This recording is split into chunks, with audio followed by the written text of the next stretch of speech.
Hello ननमुन, कैसे हैं आप? मुझे आशा है कि आप सब मुस्कुरा रहे होंगे। बस ऐसे ही मुस्कुराते रहना। और जानते हो, आज जो हम कहानी आपके लिए लाए हैं वो गुदगुदाने वाली है। उसे सुनकर आप मुस्कुराएंगे ही नहीं बल्कि हंसेंगे।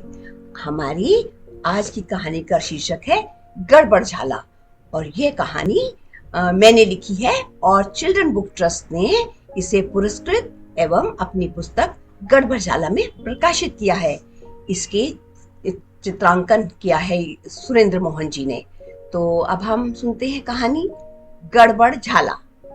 एक दिन घर में कुछ मेहमान आ गए। अचानक आए मेहमानों को देखकर गंगू की माँ परेशान हो गई। उनकी कुछ समझ में नहीं आ रहा था कि मेहमानों की खातिर आखिर किस प्रकार की जाए। माँ रसोई घर में जाकर चीजें उलटने पुलटने लगी। माँ को परेशान देखकर गंगू उनके पीछे पीछे रसोई घर में चला गया और उसने पूछा, माँ तुम परेशान क्यों हो? गंगू को देखकर चिंतामग्न माँ ने राहत की सांस ली, मानो डूबते को तिनके का सहारा मिल गया हो। झट से बोली, सुन रे गंगू, घर में कुछ नहीं है, तू भागकर हलवाई की दुकान से थोड़ा दही ले आएगा, मैं मेहमानों के लिए लस्सी बना दूंगी। हाँ हाँ माँ, क्यों नहीं, मैं अभी भाग कर लेकर आता हूँ। गंगू ने मन ही मन खुश होते हुए झट से माँ को जवाब दिया और बोला, बर्तन दे दो। बर्तन लेकर के चला गंगू। अचानक माँ को ध्यान आया कि गंगू तो किसी काम का नहीं है, जहाँ जाता है वहीं गड़बड़ कर देता है। इसके बस का तो कोई काम नहीं, पता नहीं दही ला भी पाएगा कि नहीं। चिंतित हो माँ ने पूछा, क्यों रे गंगू, तू ला तो पाएगा ना, कोई गड़बड़ तो नहीं करेगा? नहीं माँ, कैसी गड़बड़, तुम भी भला कैसी बात करती हो, पास ही में तो हलवाई की दुकान है, देखो मैं अभी गया और अभी लौट कर आया, तब तक तुम बाकी की तैयारी करो। देख, ध्यान से जाना और जल्दी लौटना, जब तक तू लौट कर नहीं आएगा मुझे चिंता बनी रहेगी। और देख, राह में कोई गड़बड़ ना करना, माँ ने समझाया। गंगू दही के लिए बर्तन और पैसे लेकर तेजी से घर से निकला। घर से निकलते हुए गंगू को माँ ने फिर से हिदायत दी, देख बेटा, जल्दबाजी ना करना, आराम से लेकर आना, और सुन, ठीक से तुलवा लेना, पैसे पूछ कर ही देना, हिसाब ठीक से कर लेना। माँ पीछे से चिल्लाती जा रही थी और गंगू ये जा और वे जा। अच्छा माँ, अच्छा, सब कर लूंगा, तुम चिंता मत करो। चिल्लाता हुआ गंगू भागता चला गया। उसे वास्तव में बहुत जल्दी थी। आज बहुत दिनों बाद किसी ने उसे कुछ काम कहा था। वह अपने आप को बहुत जिम्मेदार महसूस कर रहा था। उसका मन कर रहा था कि वह झटपट दही लाकर माँ को दिखा दे कि वह भी कुछ कर सकता है। वह इतना निकम्मा नहीं जितना सब सोचते हैं। उस पर कोई भरोसा ही नहीं करता, जैसे वह कोई काम कर ही नहीं सकता हो। हलवाई की दुकान पर पहुंचकर गंगू ने दही खरीदा। पूरा दही ठीक से तुलवा लिया, ठीक से हिसाब करके उसे पैसे चुकता किए। दही का बर्तन कस कर पकड़ा और ध्यान से घर की ओर चला। उसके होठों पर मुस्कुराहट थी। वह धीरे धीरे गुनगुना रहा था। आसपास की दुनिया, मौसम, सब उसे बहुत अच्छे लग रहे थे। चलते चलते अचानक गंगू का पैर रास्ते में पड़े एक बड़े से स्प्रिंग पर पड़ गया।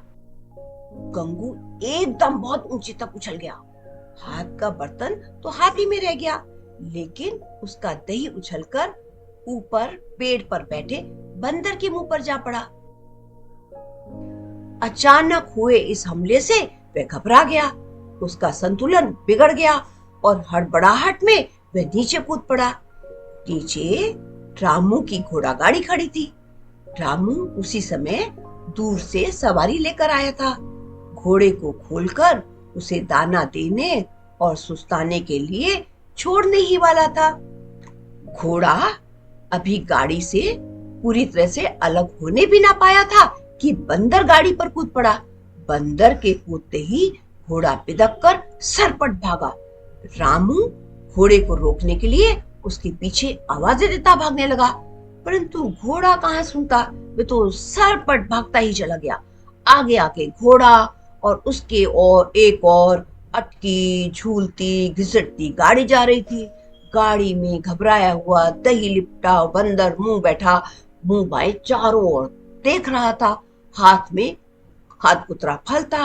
घोड़ा गाड़ी के पीछे चिल्लाता और घोड़े को आवाजें देता रामू भागा जा रहा था और उसके पीछे हक बकाया सक बकाया सा गंगू हाथ में खाली बर्तन लिए मरियल चाल से चल रहा था। घोड़ा सरपट भागता जा रहा था। रास्ते में हरिया का घर पड़ता था। घर के बाहर की एक ओर बकरियों का पाड़ा तथा दूसरी ओर मुर्गियों का दड़बा था। पीछे झूलती आ रही गाड़ी का किनारा लगने से दड़बे और बाड़े की तारें उखड़ती चली गईं। बस फिर क्या था, जानवरों में अजीब भगदड़ मच गई। सारी मुर्गियां और बकरियां घबराकर सड़क पर निकल आईं। पूरी सड़क पर अजीब तमाशे का नजारा था। चारों ओर मुर्गियां व बकरियां नजर आ रही थीं। सब और चिल्लपों मची हुई थी। सबसे आगे घोड़ा गाड़ी चली जा रही थी। उसमें बैठा बंदर चारों ओर उन लोगों को देख रहा था जो अब तक अपने अपने घरों से निकलकर सड़क पर तमाशा देखने आ गए थे। घोड़ा गाड़ी के पीछे चिल्लाता गाली देता रामू भागे जा रहा था। वह एक हाथ फैलाए आगे की ओर भागते अपने घोड़े को पकड़ने की नाकाम कोशिश कर रहा था और दूसरे हाथ से बार बार खुलती जा रही अपनी धोती को संभालने का असफल प्रयत्न कर रहा था। उसके पीछे बकरियों व मुर्गियों का अजीब अजीब शोर आ रहा था और वो सब मुर्गियां और बकरियां पीछे पीछे भागती जा रही थी। जिस मुर्गी का मुंह जिधर उड़ जाता कुड़कुड़ करती वह उसी ओर भागने लगती। बकरियां भी जिसका मुंह जिस दिशा की ओर हो गया वह उसी ओर चलने लगती। अपनी मुर्गियों और बकरियों को यूं सड़क पर भागते देख हरिया उनके पीछे लपका। हरिया जोर जोर से आवाजें निकालकर अपनी मुर्गियों व बकरियों को हाँकने की कोशिश कर रहा था। जितना तेज हरिया भागता जानवर भी घबराकर उतना ही तेज भागने लगते। हरिया एक दिशा में भागता तो उसे आते देख मुर्गियां दूसरी दिशा में भागने लगती। मुर्गियों को आते देख बकरियां तीसरी दिशा की ओर मुड़ जाती और हरिया दोनों हाथ फैलाए मुंह से अजीब व गरीब आवाजें निकालता बीचों बीच गोल गोल ही घूमने लगा। हरिया को यूं अकेले हैरान परेशान देख उसकी पत्नी व 6 बच्चे भी उसकी सहायता के लिए घर से निकल आए। वे सब भी हरिया के पीछे पीछे भागने लगे। पड़ोस के कुछ शैतान बच्चे भी मुर्गियां पकड़ने के चक्कर में घर से बाहर निकल मुर्गियों के पीछे भागने लगे। आस पड़ोस के लोग ये तमाशा देखने अपने अपने घरों से बाहर निकलकर सड़क पर इकट्ठे हो गए। किसी की कुछ समझ में नहीं आ रहा था कि आखिर ये सब हो क्या रहा है। गंगू की माँ ने भी आवाजें सुनी तो घबराकर वे भी घर से बाहर आ गई। तमाशा देखने के विचार से उनके यहाँ आए मेहमान भी घर से बाहर आ गए। गंगू की माँ को जो दृश्य दिखाई दिया वह कुछ इस प्रकार था। बेतहाशा भागता घोड़ा, उसके पीछे घिसटती हुई गाड़ी, गाड़ी में दही लिपटा सफेद मुंह लिए बैठा बंदर, उसके पीछे गिरता पड़ता रामू, रामू के पीछे ढेर सारे जानवर जो अब धूल मिट्टी में सने होने के कारण ठीक से पहचाने भी नहीं जा रहे थे।